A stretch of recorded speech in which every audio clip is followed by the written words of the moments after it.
drawing. Well, in a sense, what we're talking about is the figure drawing is such that it depends on what century we're talking about. There's nothing that since the man first got, like, he got off all fours and started scribbling on the wall. Figures, whether it's bison or elephants or stick figures of humans. What the difference today think that, well, animation drawing, that's so different. It's not different. It's the same mechanics. Drawing is a matter of communication. And in a sense, it's story. It has always been story. The cavemen were communicating concepts, ideas. It's story. Renaissance illustrating the Bible. We find that it's constantly the individual taking, and whether it's as a fine artist, you're taking and communicating your sensibilities. I remember as a student in high school, I had a drawing instructor. She said, well, you can do that. You don't need to do that anymore. And we're talking, how many years ago? 70, 80 years? No, not 80 years, but at least 70 years ago. And things have changed. The cycle changed. It depends on the need and what you're going to do with drawing, what you have to communicate. But it's a cultural thing. Today, probably the most influential approach to community, the art scene, basically, the most influential thing is animation. So the students think that, well, animation drawings, it's different than the Renaissance drawing, not any different. The tools are all the same. It's what are you trying to communicate that's different? It's the story. Okay. Now, what are we talking about when the tools that we use to draw? Okay, the purpose. The purpose has a huge implication to what it is you're trying to do. If you're trying to take and do three-dimensional type drawing, well, you got to draw 3D. In other words, if you're taking and designing for 3D stuff, you've got to draw. You have to be able to make things round. You got to think in the round. Materials matter. Well, caveman took pieces of charcoal on the wall. Okay. Today, drawing on the iPad. I draw on the iPad probably almost maybe more than I draw on paper. But today, this is a piece of paper behind me. Okay. And so we're constantly shifting the tools. And again, there's a danger in taking and thinking that this pencil that I'm using is forever. Not even to thinking of the kind of stylus that we draw with on the Apple iPad. That's probably going to change. You have to maintain a flexibility, but it really has to do with emotions. And what's the feeling, but what's also the cultural need and necessity that you're working in. The Renaissance drawing there were many different kinds of drawing during the Renaissance. And it had a lot to do with politics. A lot of the realism, think of it, Caravaggio. Okay, Caravaggio, well, we have no drawings by Caravaggio because he did everything on the canvas, which was basically a Venetian approach. Drawing on canvas, he did everything on the canvas. He did very little on the drawing. Well, some drew a lot on drawing, even Venetians. Florentines, they drew very precise, very careful, because they had to take and develop their drawings to be put on wet plaster. So there's a big difference between, say, Michelangelo, a Titian, a Matisse. Okay, but the same thing. What is he trying to communicate? The big change came in kind of sort of, you think of it in a cultural sensibility, is that who was buying the drawings or paintings? Okay, when the church was taking and the biggest patron, the artists in the Renaissance, they didn't do paintings to take and put on the market to sell. The only time they worked, what they created was already sold. They got commission. There was a commission to take and do this and do that. So it was very clear-cut business. But it's like, again, in animation, you work in a studio, your drawing is done for the purpose of making that film. It's business. And who calls the shots? The guy that's paying. Okay, so that went along with the church. Okay, but a big change happened. But when we take and the patrons changed, when the patrons became rich merchants who were not necessarily buying paintings to put up in a church or hanging paintings. So we find, when we look at Northern art, a lot of the people who, the artwork was done for rich patrons, people who had money. Well, that hasn't changed very much. If you're in a gallery business, what do you do? What are you doing? You're taking and trying to communicate something. It's really a philosophy.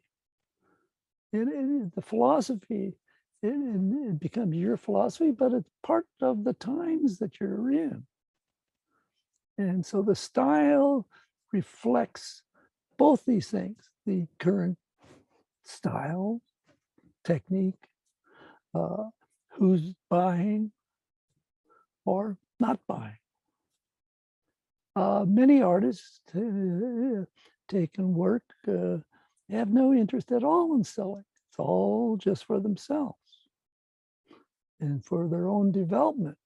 Now, myself, I did lots of gallery work many years ago.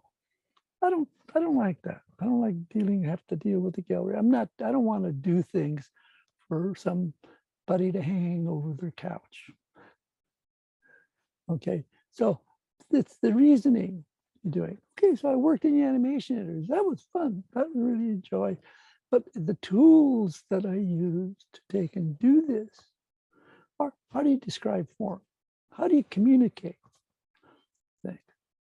Okay, I'm gonna run through a series of things, drawings here, and to take and show you what I'm talking about. A lot of these artists you've probably never heard of. This is Enrico Glitzstein from a gallery in New York. Oh, it's a very, very personal kind of statement. Obviously, not kind of drawing that you necessarily do working in a studio, or but it's for his, it makes sense. It's his statement. Okay, two-dimensional.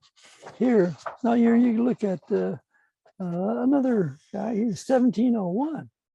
Oh, here we have the style. The sort of late, we wouldn't call it Renaissance, more Baroque, but the techniques, it's very different now. So here are two artists. We hardly recognize them from the drawings.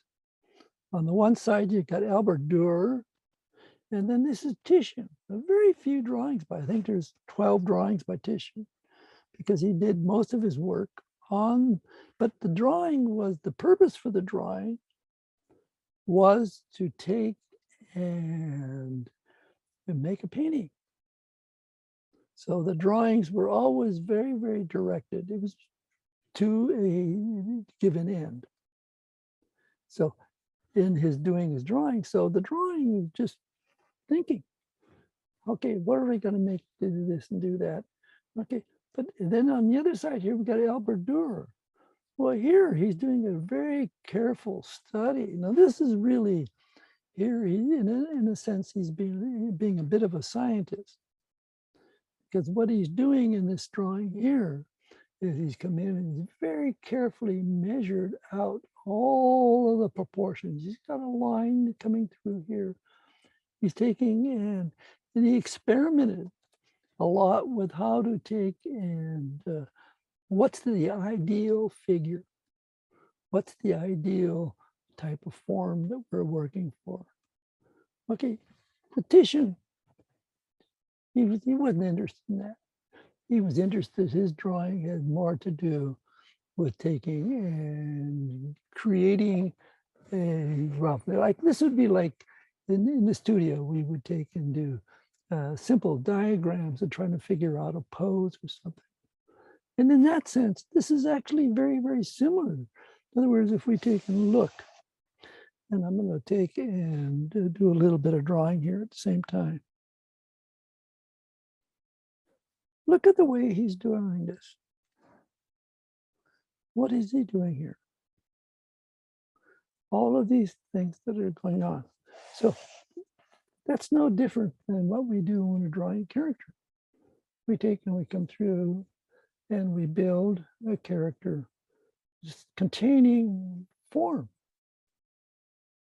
We're containing something. Okay, so that absolutely the mechanics of how you draw are no different.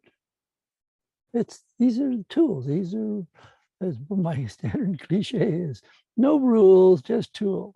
Okay, but that's a measure that, and the how you approach your drawing, the style quote, or the technique is a personal, individual thing. The mechanics are universal. Okay, so that is, in a sense, there's a misconception when people are taking and learning to draw. They're thinking that they learn a certain style of drawing that's going to be carry you through. It's a big fallacy. Okay, it's a drawing technique. So if we look through some of these drawings, then you can see how here Raphael Sawyer. Now Raphael Sawyer, part of what we call the Ashcan School, New York, 1920s, 30s, and drawing is like what you would have seen if you were in the how can I say, any of the schools at that period. But it's a personal drawing.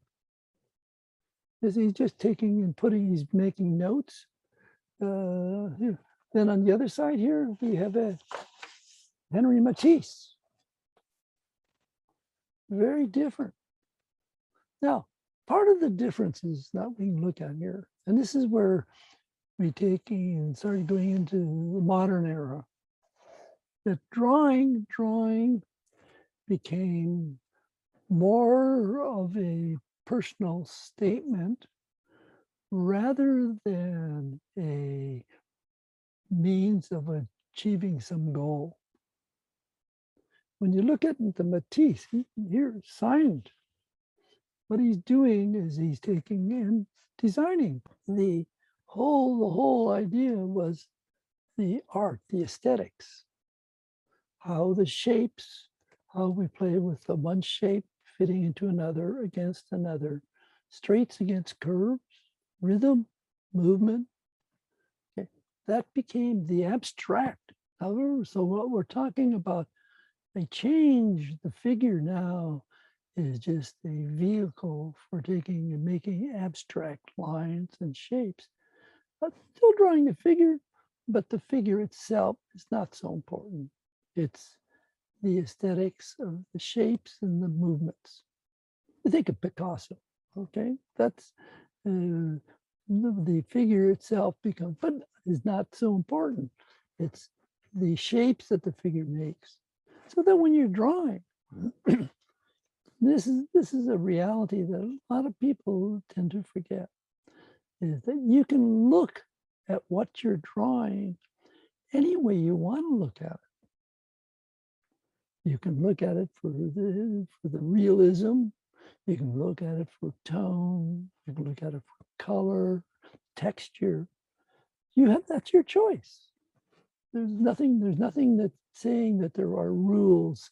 But the idea that the abstract, it's the aesthetics. It's what do you think is beautiful? Well, that hasn't changed. We go back and as we look through some more of these things here, we see that beauty is in the eyes of the beholder. So here we got two different things. One, here we have a sergeant. These are both sergeant drawings. Now, what is sergeant doing? This is a utilitarian drawing. What I mean by utilitarian, the drawing was a study of somebody playing a violin. He was going to use this in actually a mural. So it's utilitarian, it's business, okay? But his approach to doing the drawing, very common, nothing particular fancy about it. He's just trying to get the information because he's going to then take it and be working on the painting. So the bottom one here is the same thing. Just another carried a little bit farther. You can see where he squared it off to take and transfer. Okay, so it's the purpose that you're doing the drawing. Now, these drawings here. Now, what we're looking at is a sequence of drawings. Oops, excuse me. Here, this is really a set of drawings that are taking and dealing with a certain kinetics. There's movement.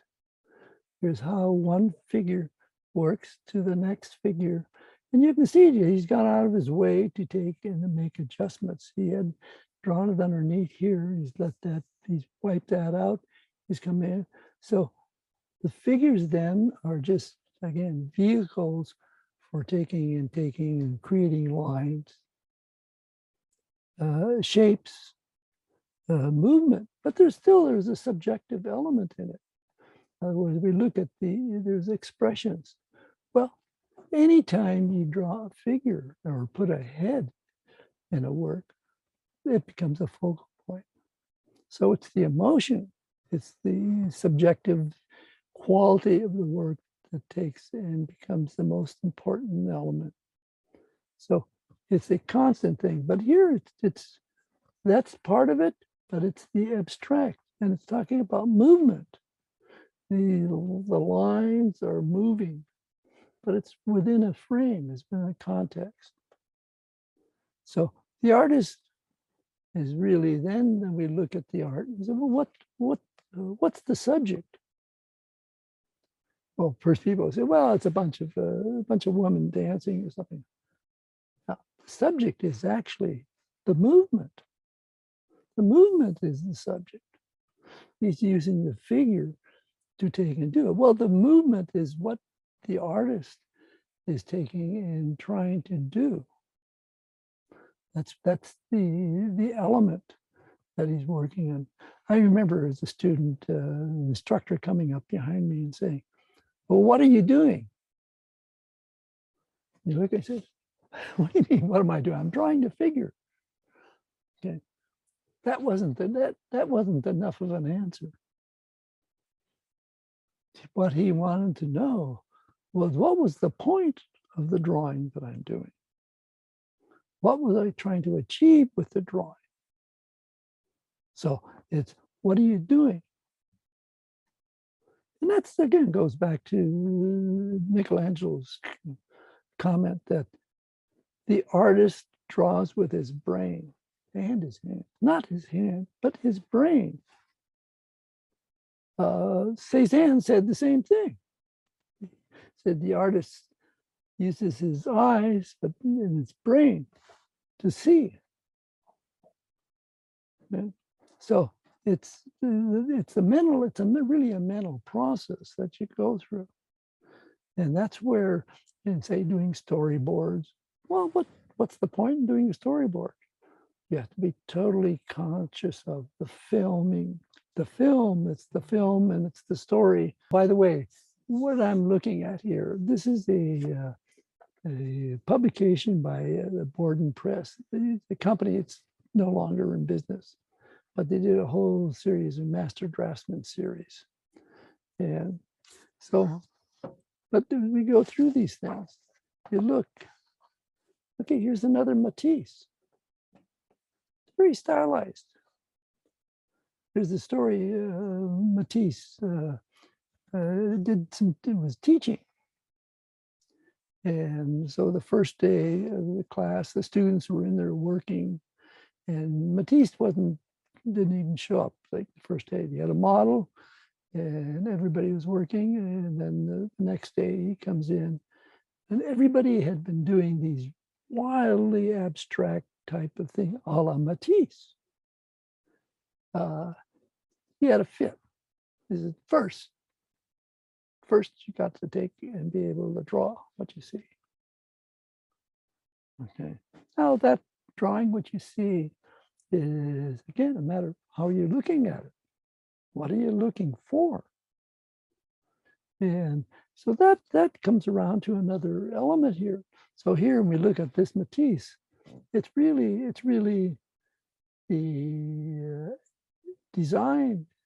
It's a composition for to be used in a painting, but he's really talking about the flow and the movement. It's really based on very, very formal elements of rhythm. Okay, in contrast to here, this is a Pietro Cortona. Okay, now what are we looking at here? You're looking at an action, a figure. It's the movement, it's the gesture. The gesture is what is communicating. It's the feeling that you're after. So again, story. It's that beginning point that you take and go for. And this is where this is really a problem, I think, for a lot of people in the animation industry, is that they're so preoccupied with a particular style. So everybody's copying each other. Okay? And that can be deadly, is that you have to take in first, the people that are really good, they can draw in any style. What they have the ability of is communicating an action and a flow of the figure, the gesture. That's number one, because that's what communicates as we're going along. Okay, so here now look at it taking in. Okay, here we're going back to Raphael Sawyer. Here you can see the fact that we're getting is really this expression. There's really a strong emotional content involved. Okay, now, what was it that, where does Raphael Sawyer come from? What was the idea at the time? Okay. There was a big show in Los Angeles a number of years ago. It had a lot of the Ashcan school painters, Raphael Sawyer, Bellows, Glackpins, a bunch of the Ashcan school, Robert Henry. Okay.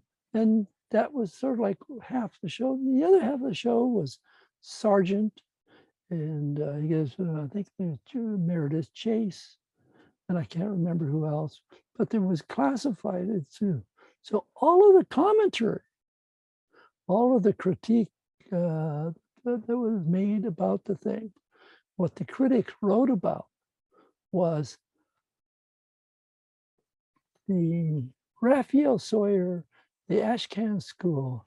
They were way, way more important as far as the critic talked than the Sargents and Chase, because they were painting real people doing real things.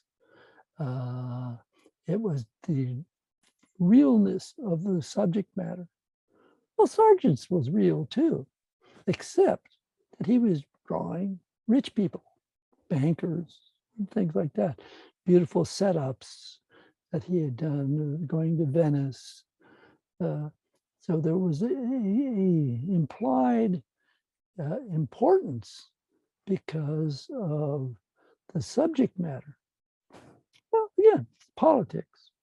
Okay, so we take, and so the style of the drawing tends to be a little bit, what in a way called gutsy. It's less stylized. It's more, we say, more real. Okay, but the Sargents are very real. Sargent's, in the opinion of many, was a much, much better painter. But it's the subject. Okay, so as I'm going through these drawings now, here, this is one of the first ones I talked about, and then we already looked at it. This is Augustus Johns, Enrico Gletstein, okay? Very different. But here you can see in the Augustus Johns here, there's it's a stylized thing. Notice, yet it's real. He's got a real character, but he's really pushing the proportions and stuff. And again, this is one of those things, well, students will look at it, well, it's not very good. He's all out of proportion. It's not relevant. A lot of times the critique we make of drawings, we have to look at the drawing for the feeling and the emotion that takes and carries through. Strong, strong feeling.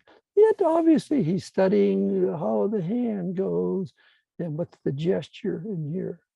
And the realism of that head. So it feels right, regardless of the fact that the legs are way too long, too heavy. And then you don't dare talk about the other one, about any kind of thing of sense of realism, because it's so obvious that it has nothing to do with real. But it does. It's the feeling, it's the natural sensibilities of the artist that's making it, and he's being able to capture. It's like here we can look at Ang. Well, now this is a whole different ball game. See, now we have somebody who's really steeped in the classical thing, the academy. Very much of an academician.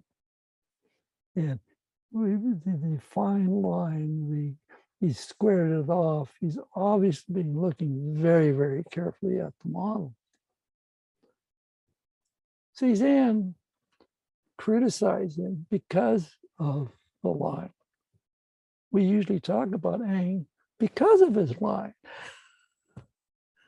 Okay, so there's differences in the aesthetic that you approach something with.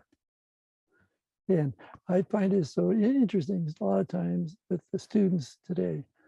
They want to take and they say, well, what kind of animation drawing? You want to do manga drawings. But the manga drawing, if you take a look at get a Japanese book on how to draw the figure, how to draw manga drawing, outside of the head, the big eyes, the characterization of it is really not all that different. Using simple volumes, simple things, simple shapes. It's all pretty much the same. It's the stylized look that you have that takes and makes the difference in the drawing. So we criticize, like I'm constantly criticizing Academy drawings because I find them boring.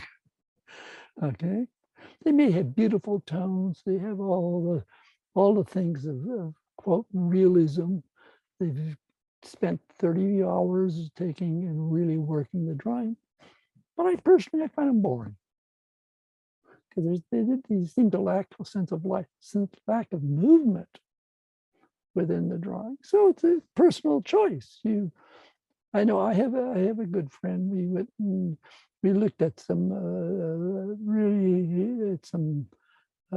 artists who were basically Academy artists, and he got really in there, and he could the nuances of the surface of the paint and how the thing is built up.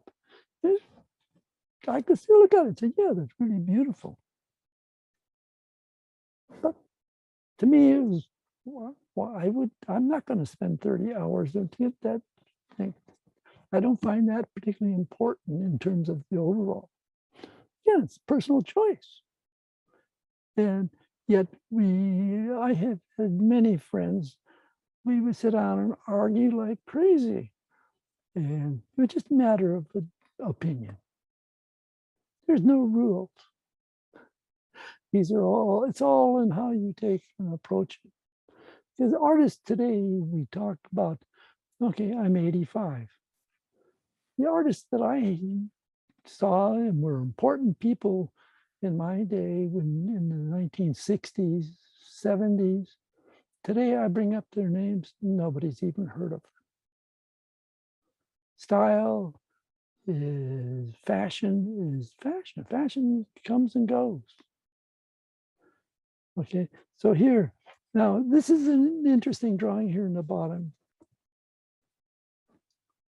Okay, this is the Pierre Puvis de Chevani. Okay, now this artist, chances are you've never heard of him. Okay, he was one of the biggest influences in the 1800s, early 1900s. Pierre Puvis de Chevani, he influenced Picasso, Matisse, all of the surrealists. He was the head of the French Academy. But he was also in, you go to Paris in the Pantheon. His paintings in the Pantheon, well, a lot of people who live in Paris don't even know that there are paintings there.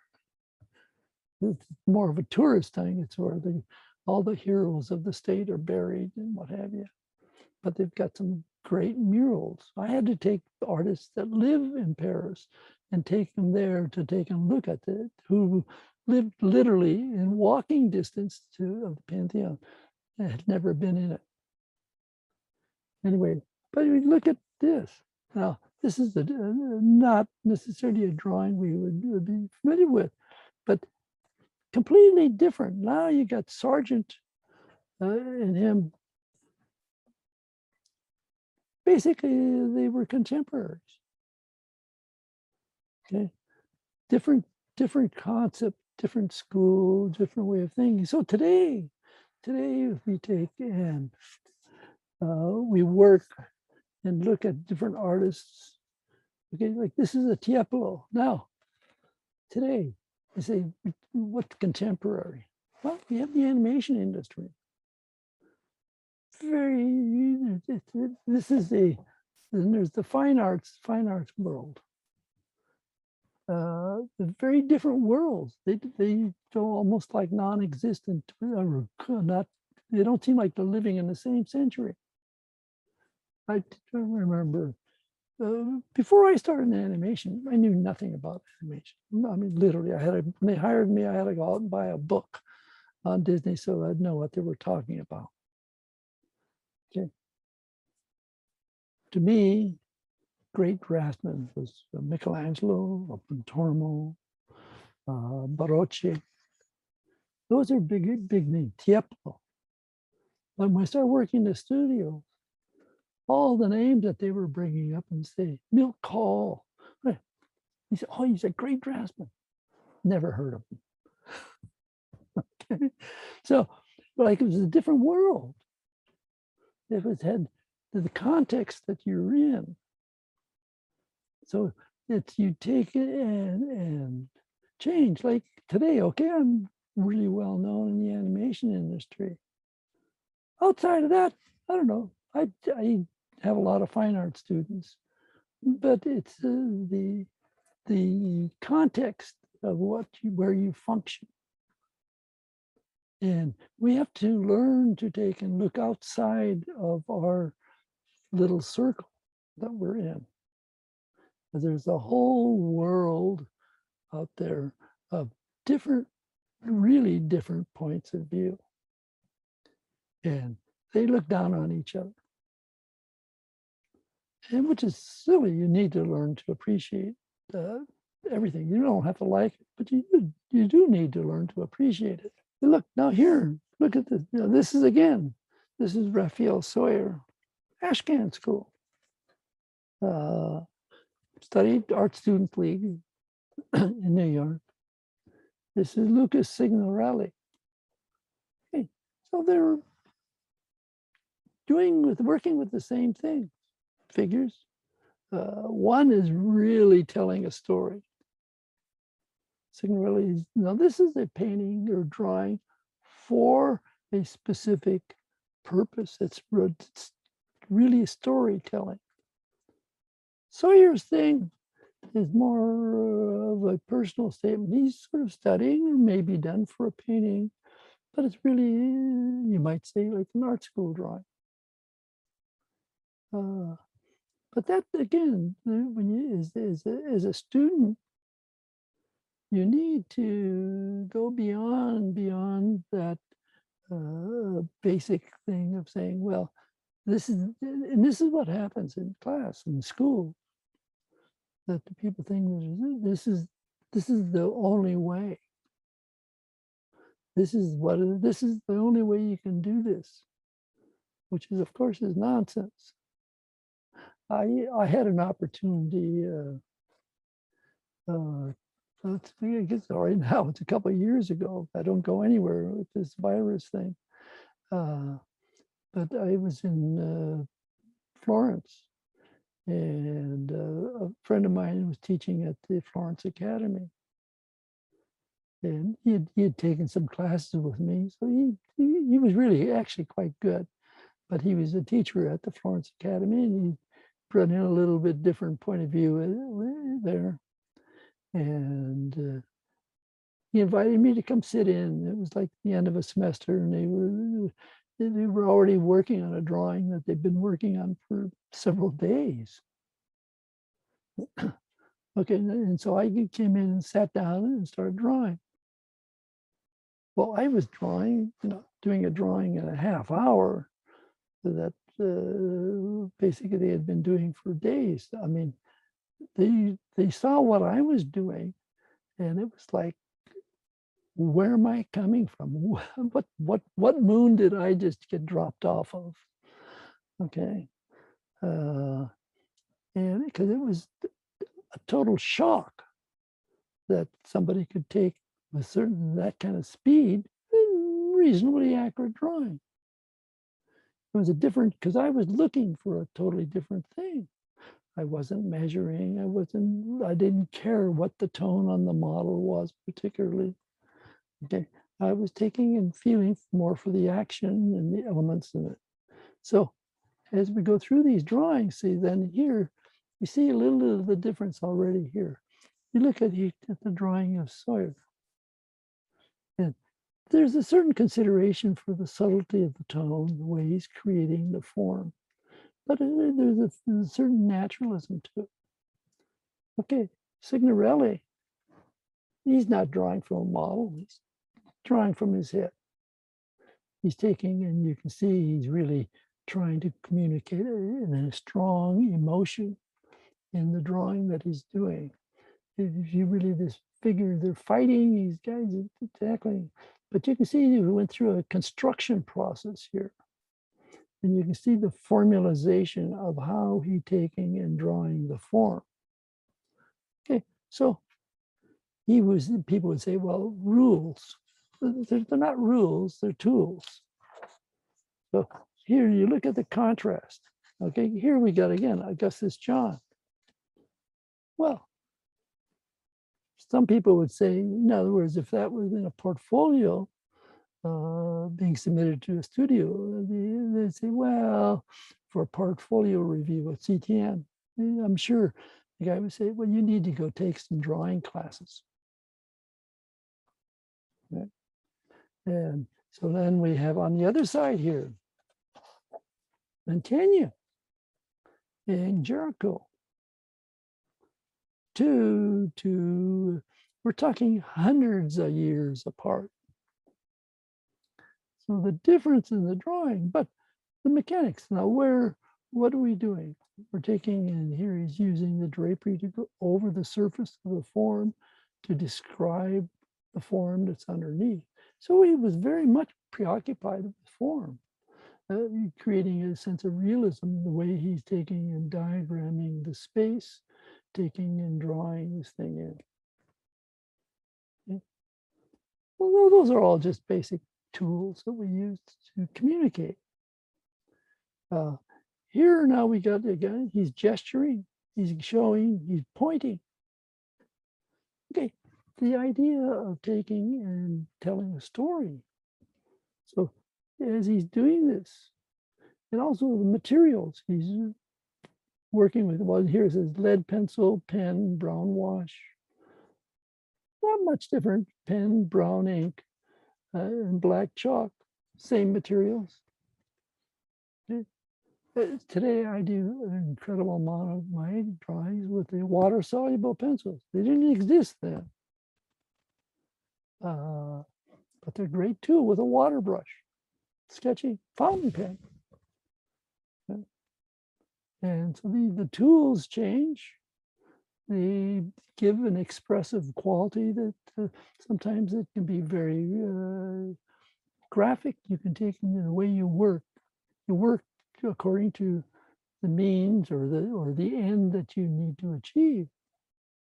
It's like, how do you start working on a storyboard? Well, beginning it can be very scribbly. All you're doing is it's all thinking. It's storytelling. And so the drawing is secondary. It's the story that you communicate, not how fancy the drawing is. In fact, a number of years ago, I was working at Marvel. At that time, Marvel had a animation department. And one of the leads, or one of the, I guess you'd say not an owner, but one of the production chiefs there had an interest in a own part of a studio in Korea. And he thought that, well, maybe if we just sent the story over there, because the drawings were so beautiful. Yeah, I mean, they were really, the drawings were superior. They were very carefully drawn, beautiful drawing, everything blocked in beautifully. So we thought, well, if we send the script over, we'll save a lot of money.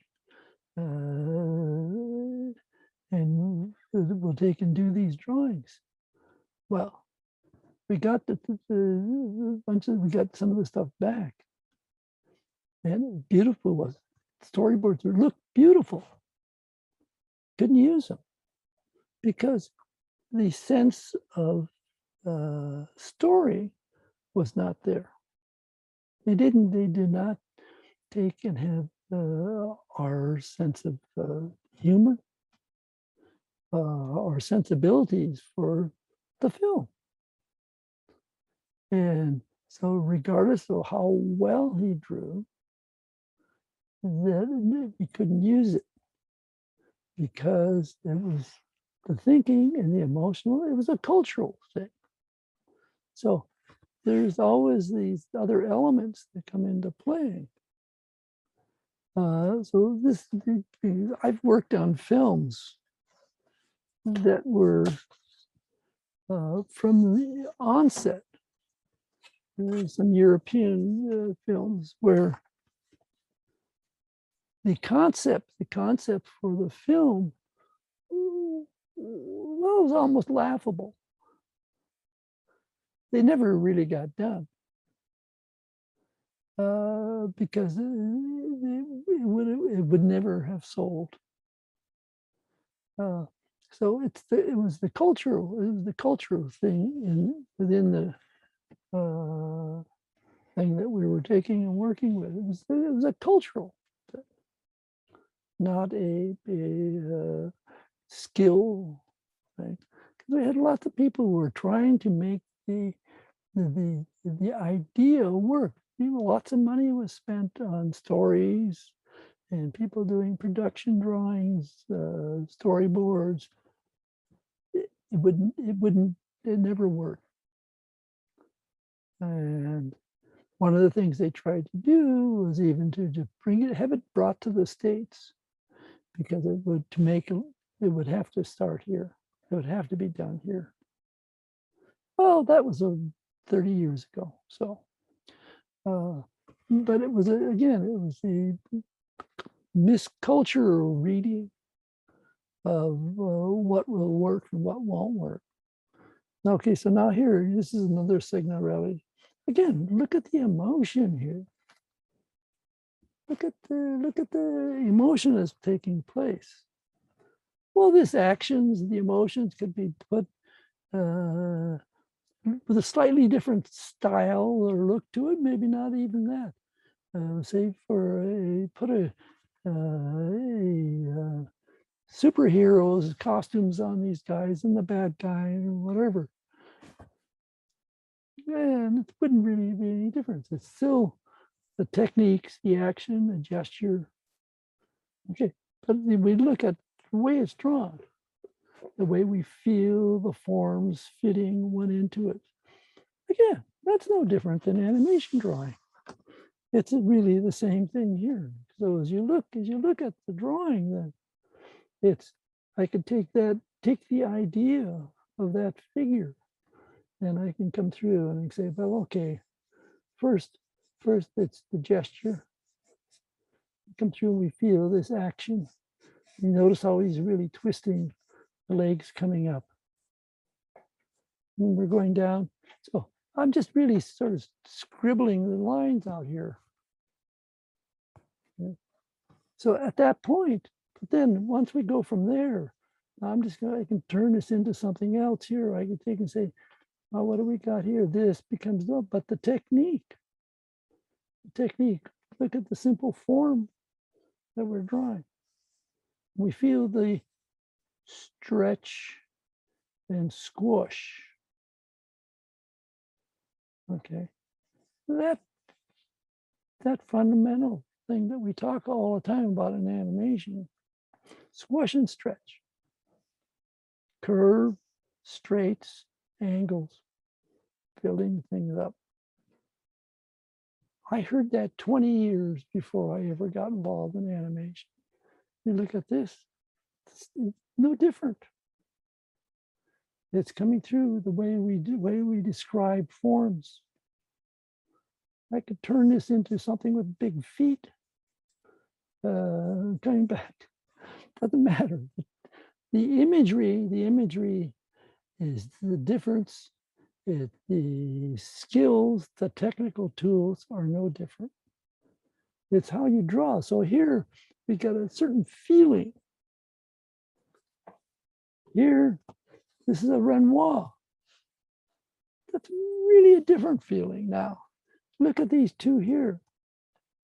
But it's the same. Look at the simple volume that he's dealing. We're getting a stretching, we're getting a squishing, the way he's rendering the form. Now, both of these are actually doing the same thing. It is what we call, I call anyway, the modeling tone. The tone is pushed to the side, the light is brought to the center. Well, this is exactly the same thing that we're seeing here. But here, there's a certain sense of violence in the one. Here, it's the elegance or the flow of the line. Different centuries. Here, he's actually talking, thinking this is for a painting. There's a certain look that he was after in the drawing. So again, the differences are cultural change. So here we have Ang again, squared it off, very, very concerned with the line. Now, we look at Ang's drawings a lot, even for the design. He's taking and coming through the subject. Yeah. So it things. Now here, this is a Boucher. Now here, there's a see, when you look at this, there's a quality about it that it's sort of the idealism of it, of the figure. It has a superficial quality to it. It's stylized, but it's communicating a cultural look. Yeah. So it was a kind of cultural, the upper crust, the really fussy elegance to it, but it's the feeling is very different. Okay, so you take and you always deal with the, okay, here we go back to Augustus John. Okay, I'm looking at the date. I think that like 1924, I think. Okay, but this is Annabelle Carracci. Now, there's his brother and his uncle. They started literally the first art school. And they would have a model that you drew from every day. They did a dissecting, a very, very careful observation of tonal qualities, perspective. It was a regular art school. So we take and you look at things, but there's a difference in the feeling. But his subject, he was highly influenced. He did the whole big ceilings and things for the Farnese Gallery in Rome. And highly, highly influential. And then some people think of him as sort of like the family, really the beginnings of the Baroque. But this is a job. So there's a sense of realism, but there's also an idealism, but there's very much involved with the emotional content, the expression that the characters had. So you go from that and you take and look at now the difference between what we just looked at to John Sloan. Okay. And then you have another Titian drawing. Probably 500 years difference. Okay. But there's a quality to it. This obviously, he's drawing from a model, but there's very little effort at taking and being subtleties of tone and what have you. Well, we don't see that in the Titian either. Titian is, again, a study for a painting. And he's analyzing how something goes. There's a vitality to the drawing. And so there's a different sense. There's a weight, mass. You can feel how he was blocking in the whole thing up here. All of this up here is obviously very, very loose, very free. It's more like the scribbles I was taking and doing. Okay? So each of these periods has its own cultural thing. And Rubens is an amazing draftsman. Okay. but he copied all Titian's, he copied everybody. But everybody, when you look at a drawing, it's a Rubens. It's still, even if it's a copy of a Titian, it's still, you see it, you'll recognize it as a Rubens. So there's all these qualities that come through in an artist. It's your signature, it's your way of thinking. I've always said when I meet somebody new that they really don't know me without seeing my drawing. That's me. Okay. It's the drawing. So that's my personality. That's who I am.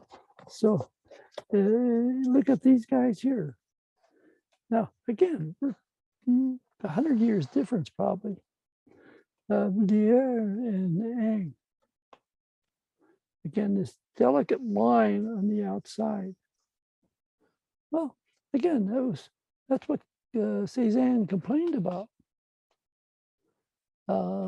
So I gave a talk on Cézanne a couple of weeks ago, and the point of it was it's not what you look at, it's how you look. And that meant that there's a big difference. Thing. How do you look? What are you looking at? What's in your head you're looking?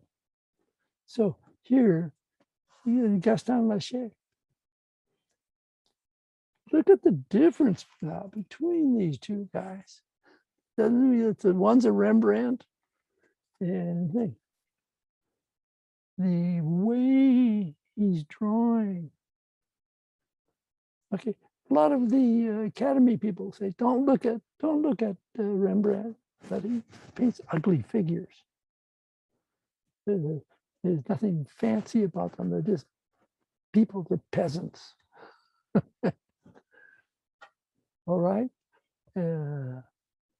So, but it's how you Rembrandt was painting for merchants. He was painting for the heads of the civic guards. He was taking here. Gaston Lacher, first he was doing himself. He was taking and doing drawings, but that's what Rembrandt was doing too. And often it's the more you go for yourself, your own art, the less of an audience you have. But then maybe it's more of the art. That's why it takes time often. The artists will tend to be in the forefront because they're sort of, they're not, the artists in general aren't followers very well. I was teaching in Finland and working on a film, and part of my job was taking and training Finnish artists in animation to work in animation. And I went and visited artists. I speak Finnish myself, so it's my heritage. But I talked to some of the other artists, and they just came out and said, this will never work in Finland. And I said, why? You're never going to get a half a dozen guys to work together. And it's true that they were not willing to take and subordinate their own art to a studio in the process. Now, but I many years ago, I went to China to try to set up a studio. And this is before they really got going and doing it. But I went to this was in Beijing, not Shanghai, where there was already stuff going. And I had a big meeting with some of the artists or animation studios there. But it was I had a Chinese partner, and we got some samples. Well, it never worked through with one. the artists, they would not change their style, and they would not agree to do redos. And in other words, all the things they refused to do made it impossible.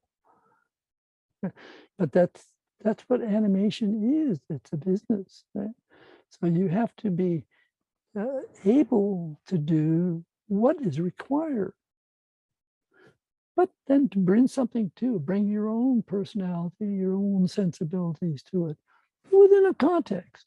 And when I was working in Finland, the artist said, we're not going to get you, but like that was pretty much told to me when I first started at Disney. One of the things that Ed Hansen, who at that time was the production chief, and Ed said, no, they hired me at the part of the reason was my drawing. And also I had many of my students working there. But first thing he said is, we've had a lot of really good artists working for us. It's very often that they don't work out because they cannot take and subordinate their own ego, in a sense, to the demands of the studio. And so like there's artists that were very well known that I have worked with, what have you, who bragged about the fact that they've been fired from more studios than most people have been hired by, mainly because there was only one way to do it, their way. And so that's you have to be flexible. So then that becomes a thing. So you look at the feeling, and there's Gaston Leger. You look at the Rembrandt, totally different, literally different centuries. But there's one is obviously it's not a classical figure. It's just a normal peasant. Okay. Well, Gaston Leger, highly sophisticated sense of drawing and form. Okay. So it's the abstract. Rembrandt, the abstract elements in his are not the form. It's how he works with the light and the tone. Okay. Gaston Leger, it's the line, it's the shapes, it's the differences, how he plays with it. Okay, so everywhere, then you go to look like here, Bouguereau. You couldn't get any more different than these three drawings now that we have here. They are all dramatically different, all really top artists. Okay, the Bouguereau is taking, and you feel there's a certain elegance to the pose. It's even the pose itself takes and communicates a certain sensibility. Now it's very academic, but it's sort of an uplifting concept of idealism. It's an idealized figure. Everything about it is carrying through, but it's carrying through a lot of the concepts that we could find that he could very easily have been looking at a Botticelli. Okay, the same sensibility, the same, you feel the basic rhythm, movement within the figure, the contrapposto. Okay? And a slight turning figure as it goes, and playing the opposites, the shifting of the hips, the shoulders. It's a formula, but there's a sensibility to it. And this is one of the things a lot of people, they dislike Renaissance art because it's formulistic. Okay, well, formalistic. Well, animation is formalistic. Even to the extreme, as we have our model sheets, and we have our character designs that are very, very much formalized.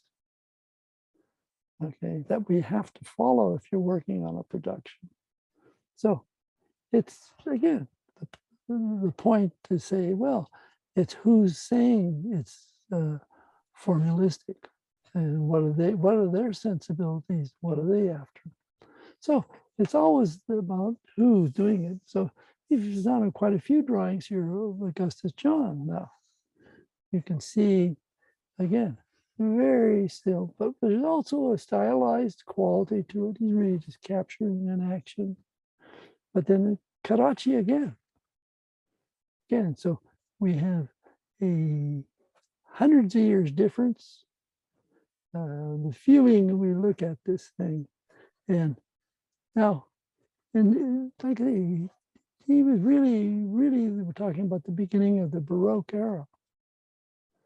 Okay, so the criticism of the drawings are then even that there's a certain stylized look to them.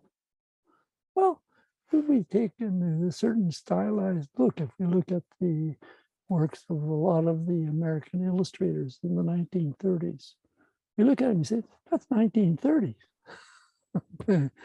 And I had teachers who were really very famous illustrators in the 1930s. They couldn't do anything in the 1970s because everything they did looked like 1930s. So there's a flexibility. You have to be careful about taking in your skill set being stuck in a certain style. But so that becomes the style that you get stuck. You get stuck in a pigeonhole, and so you have to avoid that.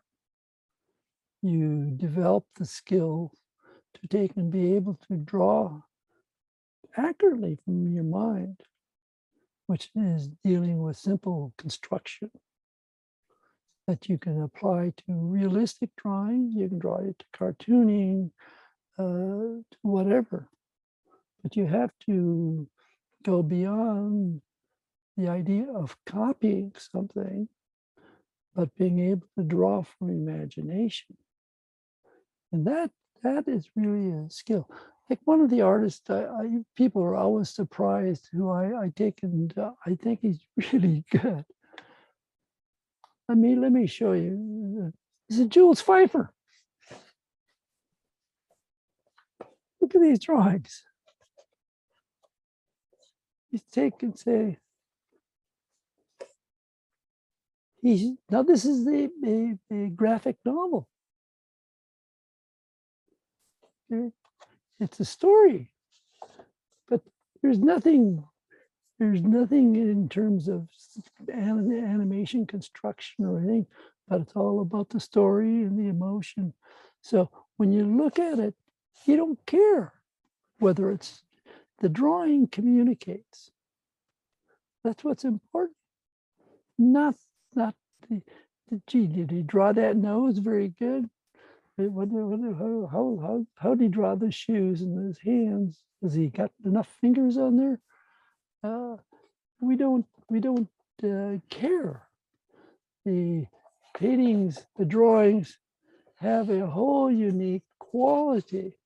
Now, Pfeiffer, if you look at a lot of the high fashion magazines or political magazines, you see he's a caricaturist, cartoonist.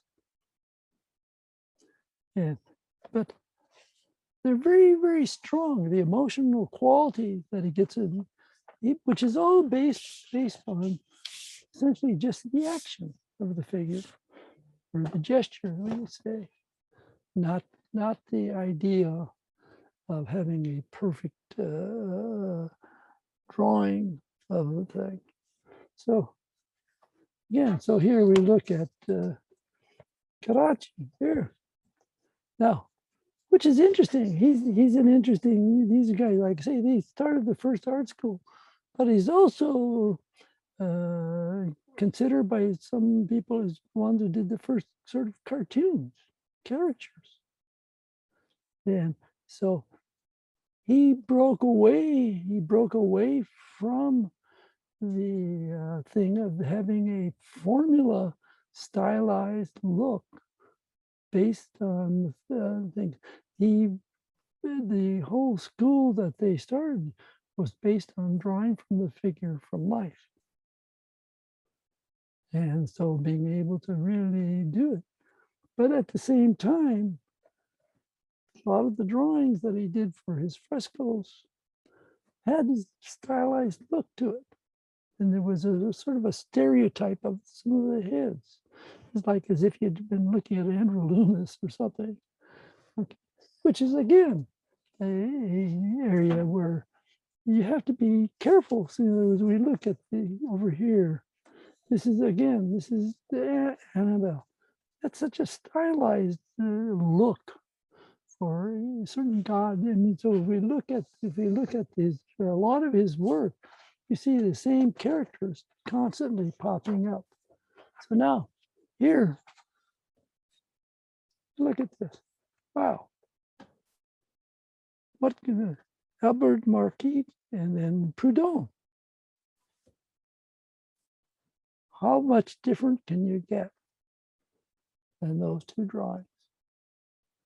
It's a total dramatic shift in sensibilities. Now, even within Proudhon, though, Proudhon started out very, very rough in his drawings, and he would come in and he would stump it, and he would come through and he'd go through all these things. Well, he was criticized in his day for his style of drawing, for the way he did it, that he didn't use the Academy very, very careful line that he was putting down. But nobody would ever even consider looking at Albert drawings and the same, thinking of Academy in the same breath. Now, very, very different, very different. But there are two people sitting down at the same time, same subject. Could be even thinking of repose. The Academy was originally set up to take and upgrade the quality of the artist's work. But at the same time, they were very, very conscious of the moral obligation, the moral of the pictures that they made.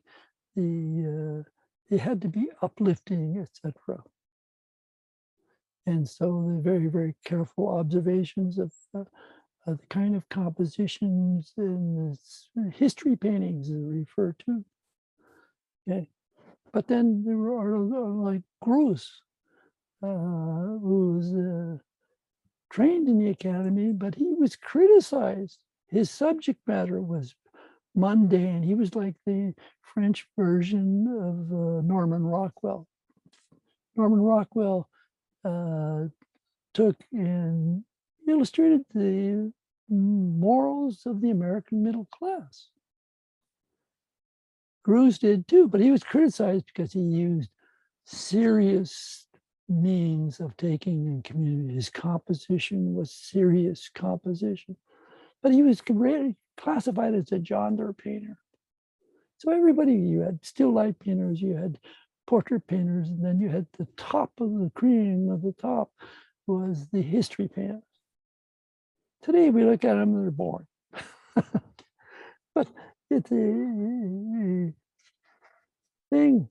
So it's always a thing. So you look at these artists now. And again, get a lot of Raphael Sawyer here. Okay. But again, notice the emphasis here on he's a 20th century artist. So he's really thinking abstractly. He's really looking at the shape, working with the tone. But then we have Andrea del Sarto.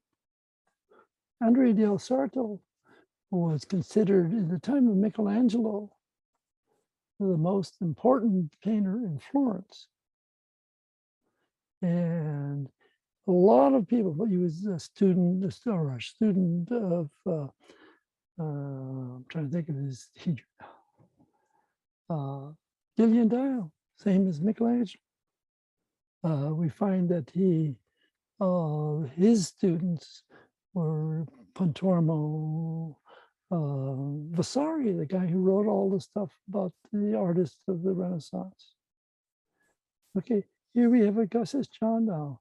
Here, this is a real compositional study. Bathers, which we deal with, but Del Sarto, and he's a marvelous artist. But you can see the real studying and the concern for all of the anatomical play going on. So here we end up with here looking at, it just says French school, 18th century. But again, the mechanics are there, same thing. You look at the very, very simple volumes, the way he's doing, the way he's rendered the thing. Everything is very, very, very French.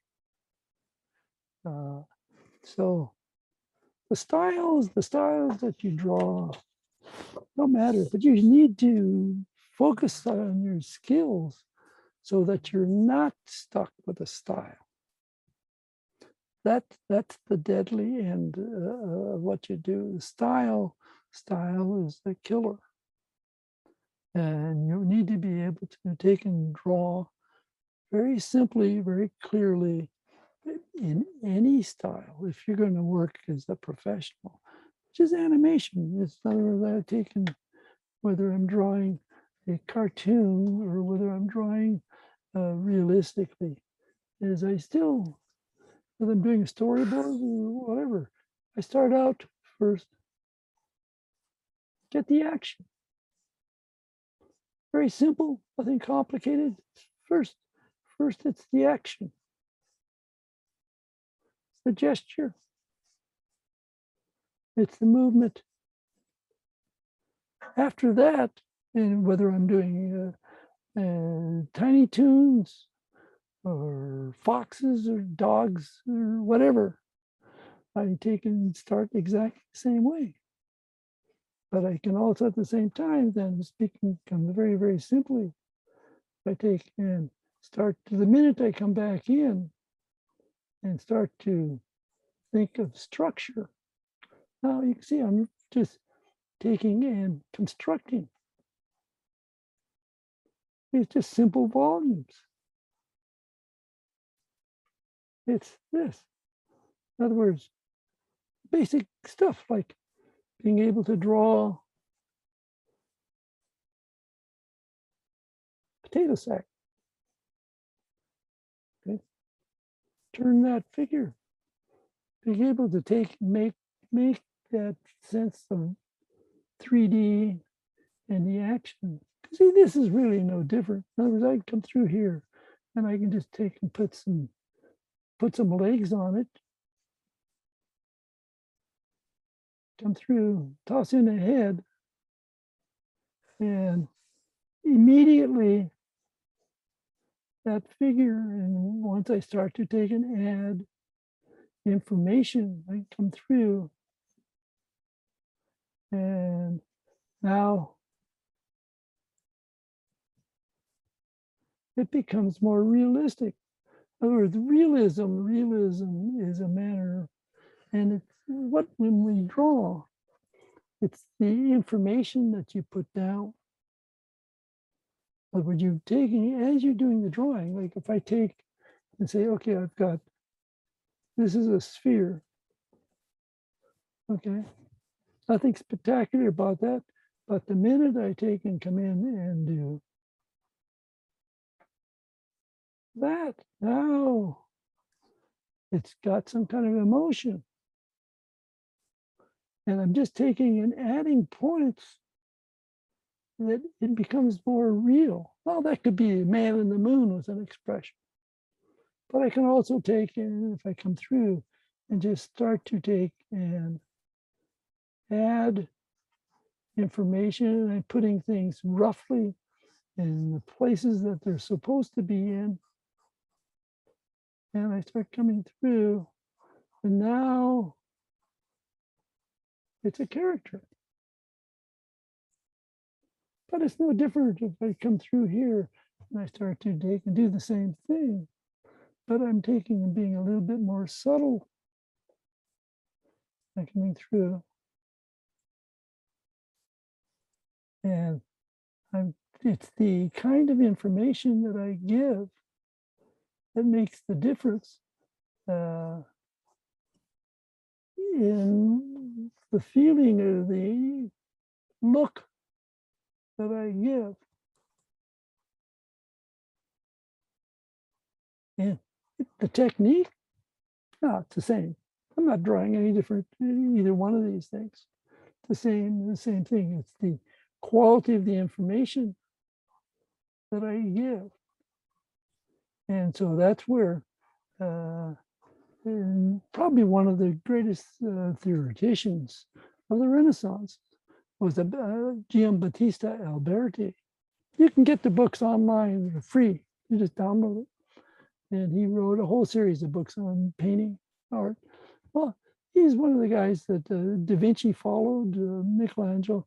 But what he starts out saying, that to be able to take and convincingly take and capture the actions of a figure and draw it in such a way to communicate the emotions of the appropriate for your subject, that you had to start from the inside. First, you had to know the structure, the bony structure, then the cartilage, then the muscles, and you build from the inside out. Well, in a way, that's what I'm doing here. Is I was taking and starting out with the most important part, the gesture, the action. What is it communicating? What's the story? Okay. Yeah. And in both cases, whether I'm cartooning or doing this, then it's a matter of then understanding. Now I can take and say, well, okay, I know with the rib cage, they come in, the pelvis is here. I come through and I can start to expand on this. I can take and sense, okay, here's a trochanter. How are we going up? How's this leg going? The amount of understanding of what's underneath allows me to take and add to the drawing the information that are to the level that's necessary to take and communicate what you want to communicate. So that's really, so if I have any thing to, like instruction for the student, know how to describe form, and then really know the form that you're trying to describe. It's like the difference between an animation model sheet and a human figure is the complexity of the model sheet. You have to be able to manipulate these forms, but if you don't know the forms, you can't manipulate them. And so I tell people, learn your anatomy, but anatomy, just knowing your anatomy. Quote, I get lots of people say, oh yeah, I had the anatomy class. Look at the drawing as if they've never been in an anatomy. It's not knowing the names and everything and knowing all this stuff. It's, can you describe the form in action? And it's that's the key. Can you do that, drawing the figure in action from imagination? That's what we do. That's what we do in animation. Everything's up here. It's all thinking with feeling. So, Tina, does anybody have any questions that we were going through in this? There actually was one question from previously when you were talking about life drawing during the introduction. And it just is asking about the arrival of photography and how that, didn't that change everything for everyone? Okay, the photography, okay, it's like a really great example of how photography has affected things is that one, when it first came out, okay, you think of Alphonse Mucha, Okay, Muka studied in the academy, and he almost he was basically Muka was a commercial artist. He was an illustrator to start with, and so he was doing commissions and stuff. And but he was almost starving because he spent all of his money taking and hiring models to work from. Okay, when the camera came out, it's like, oh my God. So there's like lots of photographs that you can see where he squared the photograph off and used it for the painting or for the print. Okay, so the tool, the camera is a great tool. It is also a deadly tool because you can become trapped into taking and copying it. The camera is not something that you shouldn't, it's a tool, but don't take and it's not just something you copy. You use it just like you would a model. It's a great reference tool. So it's a lot of times when you're traveling, you don't have time to sit down and take a drawing. Well, you take a photograph. Using a photograph, there's nothing wrong with using a photograph as long as you don't make the photograph use you. It's I find no point in taking and trying to duplicate a photograph. Why? What's the point? Why are you doing that? What, it's like a lot of academies up there, they really render to what end? Anyway, so that's a bone of contention with me. I always criticizing that, but it's a lot of there's you can do stuff, you do learn, but anyway. So anything else, Tina? Yeah, thank you for answering that. Somebody wanted to see the cover of the book you were going through. Yeah, it's a whole series. You might be able to get them. This is one, and then this is like a whole series of different ones that they have. This isn't even all of them. I think I have pretty much all of them. There's some artists I know that aren't even on here that they were doing. And I have some friends of mine that have copies, not copies, but have the books of this series on them. Two of my teachers actually. Another question is, the book you mentioned a few minutes ago was De Pictura from Leon Battista Alberti. They're asking if that's the book. Oh, okay. You print and put the name in. Just put it in Google, and it'll pop up. And it's if you take and get books, the library, free library books that Alberti you can take and just download them. I have Alberti's stuff on my iPad. Just downloaded. There's no charge. Alberti on painting and drawing stuff. And you also are teaching some really wonderful things lately. What's going on with you over at Vilppu Academy? Yeah, I actually got to have a new semester coming up. I'm actually, I can show you some stuff. I'm doing a new class starting out, taking and head painting, which is sort of, I haven't done that. I can show you a couple Yeah, things. that'd be great. Okay, this is still, I have to take, and this is all recorded, but do I go back to working with the planes? These are things, each one of these, maybe an hour and a half. But there also is, I'm really teaching different procedures.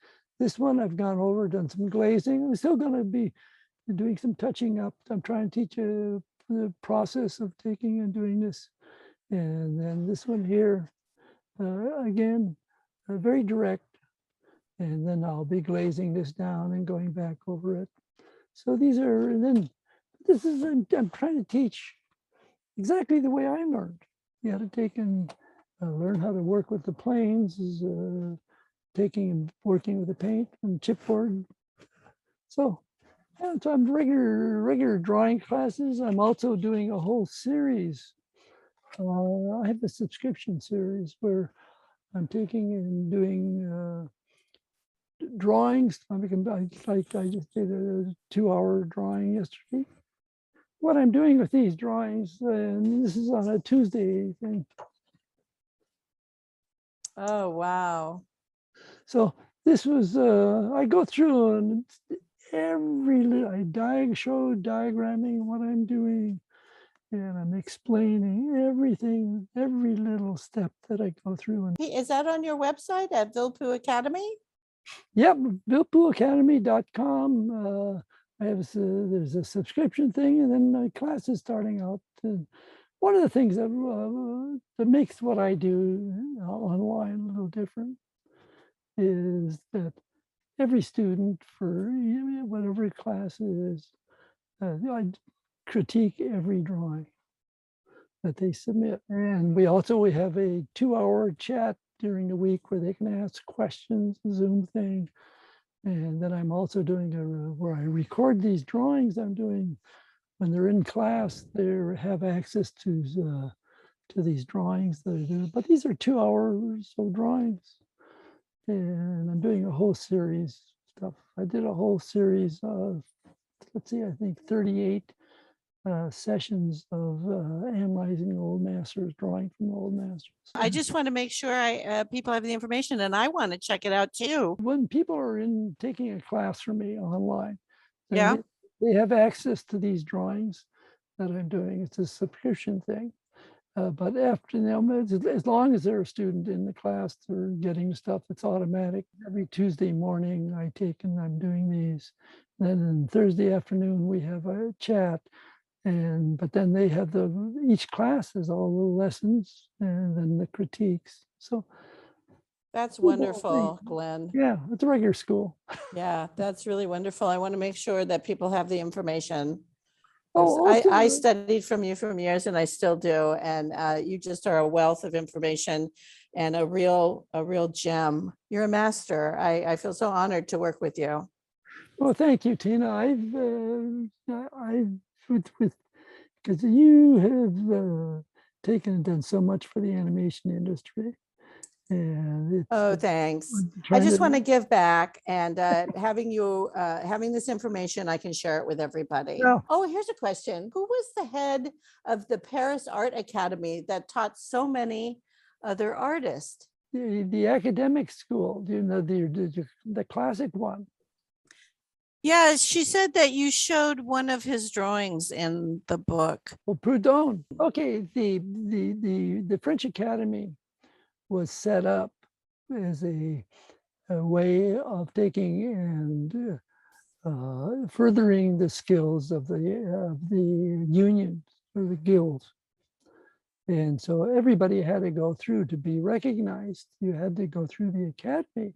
So what we find is like all the Impressionists and Degas, Cézanne, they broke away from the academy because of the rules. And it had a very rigid set of formulas that you had to take and follow. You had to go through all these different steps.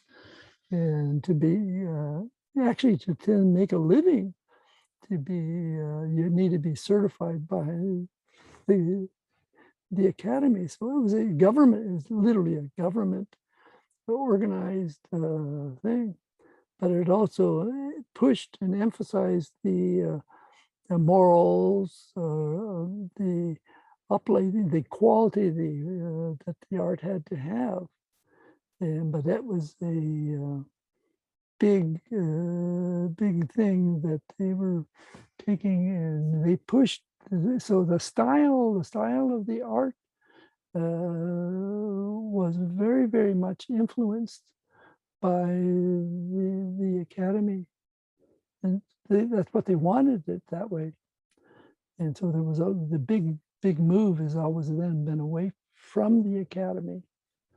But every country has there's a difference now when we think of the French Academy. There's a Russian Academy today. There's a Florence Academy. The academy today really means nothing more than school. And so you have all these different schools, just like schools of philosophy or writing. They all have their own point of view. and how they go about doing it. There's similarities. The academies are generally taking, and no, I don't approach it that way. In my school, my Vilppu Academy, but they have a real basis on taking and drawing, copying from the model, and it's gotten to be sort of a certain rigidity in a lot of them that they have.